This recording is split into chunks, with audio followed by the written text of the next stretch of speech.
यह बात उन दिनों की है जब भगवान श्री कृष्ण अपने बालपन में थे। एक बार जब श्री कृष्ण एक पेड़ के नीचे बैठे बांसुरी बजा रहे थे, उसी तरफ एक हिरण दौड़ता चला आया और उनके पीछे जाकर छुप गया। वो हिरण बहुत ही घबराया हुआ था। भगवान श्री कृष्ण ने उसके सिर पर हाथ फेरते हुए कहा, क्या हुआ? तुम क्यों छुप रहे हो? उसका पीछा करते हुए एक शिकारी भी वहां आ पहुंचा और बोला, यह मेरा शिकार है, इसे मुझे दे दो, इस पर मेरा अधिकार है। तब भगवान श्री कृष्ण बोले, हर जीवित जीव पर उसका खुद का अधिकार होता है, न कि किसी का। तब वह शिकारी क्रोध में बोला, यह मेरा शिकार है, इसे मैं पकाकर खाऊंगा। तब भगवान श्री कृष्ण बोले, किसी भी जीव को मारकर खाना पाप की श्रेणी में आता है। क्या तुम पाप के भागी बनना चाहते हो?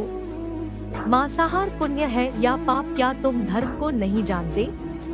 तब वह शिकारी बोला, मैं तुम्हारे जितना शिक्षित तो नहीं कि यह जानूं कि मांसाहार पुण्य है या पाप, पर मैं यह जानता हूँ कि जीव को मारकर खाना, इसमें कोई हर्ज नहीं। मांसाहार से तो एक तो वह जीव को जीव बंधन से मुक्त कर रहा है, फिर क्यों मांसाहार से मना किया जाता है? मांसाहारी होने को क्यों नहीं कहा जाता? वैसे भी मैं इसको मारकर नीच योनि से मुक्ति दिलाकर पुण्य ही कमा रहा हूँ, फिर इस पर पाबंदी क्यों? इसे तो प्रोत्साहित करना चाहिए। जहाँ तक मैंने सुना है, जीव हत्या तो शास्त्रों में भी बताया गया है। राजा लोग शिकार किया करते थे। ऐसे तमाम तर्क देते हुए श्री कृष्ण से पूछा कि फिर क्यों ये मांसाहार गलत है और पाप की श्रेणी में आता है? आप ही बताइए, मांसाहार पुण्य है या पाप? भगवान श्री कृष्ण समझ गए कि इसकी बुद्धि मांस खाने के कारण तामसिक हो गई है और उसने सोचने और समझने की बुद्धि भी खो दी है। फिर भगवान श्री कृष्ण बोले, इस अंतिम विषय पर पहले मैं कोई राय नहीं दूंगा। मेरी इस छोटी सी कथा सुनने के बाद तुम ही उत्तर देना कि मांसाहार पुण्य है या पाप और तुम्हें मांस खाना है या नहीं। वह शिकारी सोचने लगा कि इसमें मेरा तो कोई घाटा नहीं है, इस कथा को मैं सुन ही लेता हूँ। मेरा मनोरंजन भी हो जाएगा और बाद में मुझे इसका मांस भी मिल जाएगा। तो भगवान श्री कृष्ण ने अपनी कथा आरंभ की। एक बार मगध में खाद्य संकट खड़ा हो गया तो अन्न का उत्पादन कम रहा। राजा को चिंता हुई कि यदि इस समस्या का शीघ्र निदान नहीं किया गया तो संरक्षित अनाज कोष भी खत्म हो जाएगा और संकट भीषण हो जाएगा। तो सम्राट ने अपनी राज्य सभा में पूछा, देश की खाद्य समस्या को सुलझाने के लिए सबसे सस्ती वस्तु क्या है? मंत्रीगण सोच में पड़ गए। चावल, गेहूं, आलू इत्यादि पदार्थों को उगाने के लिए बहुत श्रम करना पड़ता है। वह तभी प्राप्त होते हैं जब प्रकृति का प्रकोप न हो। ऐसे में तो कुछ सस्ता हो ही नहीं सकता। तभी शिकार का शौक रखने वाले एक मंत्री ने सोचा कि यही उत्तम अवसर है, क्यों न अंधाधुंध शिकार के लिए राजा की अनुमति ले ली जाए। उसने सभा में कहा कि सबसे सस्ता खाद्य पदार्थ है मांस। इसके लिए धन का खर्च भी नहीं है और पौष्टिक खाना भी मिलता है। सभी सामंतों ने इस बात का समर्थन कर दिया, लेकिन मगध के प्रधानमंत्री अभी भी चुप थे। सम्राट ने पूछा, प्रधानमंत्री आप चुप क्यों हैं? आपने कोई अनुमोदन नहीं किया, आपका क्या मत है? प्रधानमंत्री ने कहा, मैं यह नहीं मानता कि यह कथन सही है कि मांस सबसे सस्ता पदार्थ है। फिर भी इस विषय पर मैं अपने विचार आपके सामने कल रखूंगा। प्रधानमंत्री उसी रात मांसाहार का प्रस्ताव रखने वाले सामंत के घर पहुंचे। सामंत ने इतनी देर रात प्रधानमंत्री को अपने घर आया देखा तो वह घबरा गया। किसी अनिष्ट की आशंका से वह कांप गया। प्रधानमंत्री ने कहा, संध्या को महाराज बीमार हो गए, उनकी हालत बहुत ही खराब है। राजवैद्य ने कहा है कि किसी शक्तिशाली देह का 2 तोला मांस मिल जाए तो राजा के प्राण बचाए जा सकते हैं। आप महाराज के सबसे विश्वास पात्र हैं, इसीलिए आपसे योग्य कौन होगा? इसके लिए आप जो भी मूल्य लेना चाहे ले सकते हैं। आप कहें तो इस काम के लिए मैं आपको 1,00,000 स्वर्ण मुद्राएं भी दे सकता हूँ। एक बड़ी जागीर भी आप मांग सकते हैं। बस आप अपनी इच्छा कहें। मैं कटार से आपके हृदय को चीर कर बस 2 तोला मांस निकाल लूंगा। यह सुनकर सामंत के चेहरे का रंग फीका पड़ गया।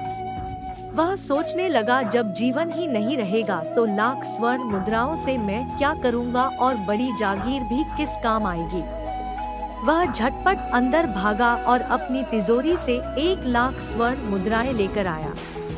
मुद्राएं देकर उसने प्रधानमंत्री के पैर पकड़ लिए और गिड़गिड़ाते हुए बोला, श्रीमंत, मैं आपकी 1,00,000 मुद्राओं में अपनी 1,00,000 मुद्रा और मिलाता हूँ। इस पैसे से आप किसी और सामंत के हृदय का मांस खरीद ले, किंतु मुझे जाने दे। यह बात किसी और को पता न चले। मैं आपसे आग्रह करता हूँ। प्रधानमंत्री जी यह सब समझ चुके थे।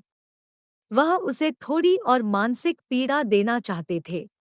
प्रधानमंत्री ने आगे कहा, सामंत, आप शरीर से बलिष्ठ हैं। आपकी कद काठी महाराज से मिलती जुलती है। इसीलिए राजवैद्य ने खास तौर पर आप ही का नाम लिया है। आपके दान से हमारे अच्छे राजा की जिंदगी बच सकती है। आप कहे तो मैं आपको प्रधानमंत्री का पद देने को तैयार हूँ और खुद आपका कर्मचारी बनकर रहूंगा, पर प्रजा से हमारे राजा न छीने। सामंत तो फंसता हुआ दिख रहा था। उसने शरीर पर अंगवस्त्र रखकर अपने जूते भी पहन लिए।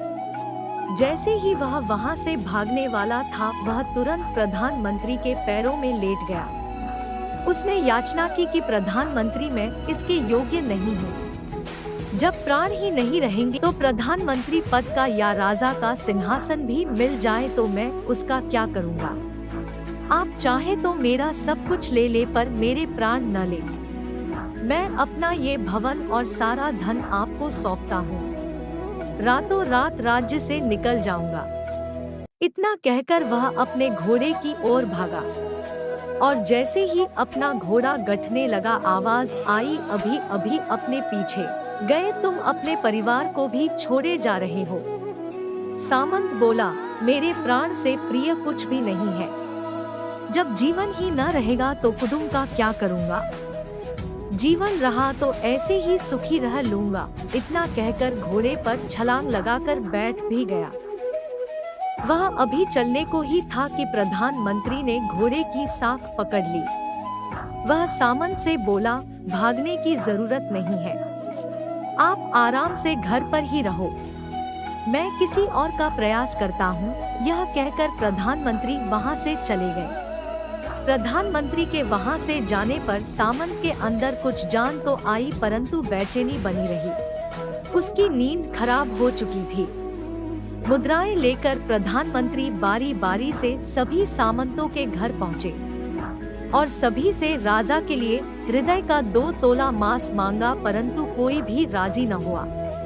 सबने अपने बचाव के लिए प्रधानमंत्री को 1,00,000 और 5,00,000 मुद्राएं तक दे दी। इस प्रकार प्रधानमंत्री ने एक ही रात में करोड़ों स्वर्ण मुद्राएं जमा कर ली। फिर सुबह होने से पहले ही अपने महल में पहुंच गया। अगले ही दिन राजसभा में सभी सामंत समय से पहले ही पहुंच गए। सभी यह जानना चाहते थे कि राजा स्वस्थ है कि नहीं, लेकिन कोई भी किसी से भेद नहीं खोलता था। सबको राजवैद्य की तलाश थी। उनसे ही उन्हें कुछ सूचना मिल सकती थी। प्रधानमंत्री ने सैनिकों को आज्ञा दे रखी थी कि जब तक महाराज राजसभा में न आए, किसी भी सामंत को भी महल से बाहर जाने की आज्ञा नहीं है। राजा सभा में अपनी चिर परिचित गति में आए और अपने सिंहासन पर आकर बैठे। सभी सामंतों ने देखा, कहीं से भी राजा उन्हें अस्वस्थ नहीं लगे। उन्हें तो कुछ हुआ ही न था। प्रधानमंत्री ने उनसे झूठ बोला। हर सामंत के मन में यही विचार चल रहा था, पर कोई भी किसी और को कुछ भी न बोल रहा था।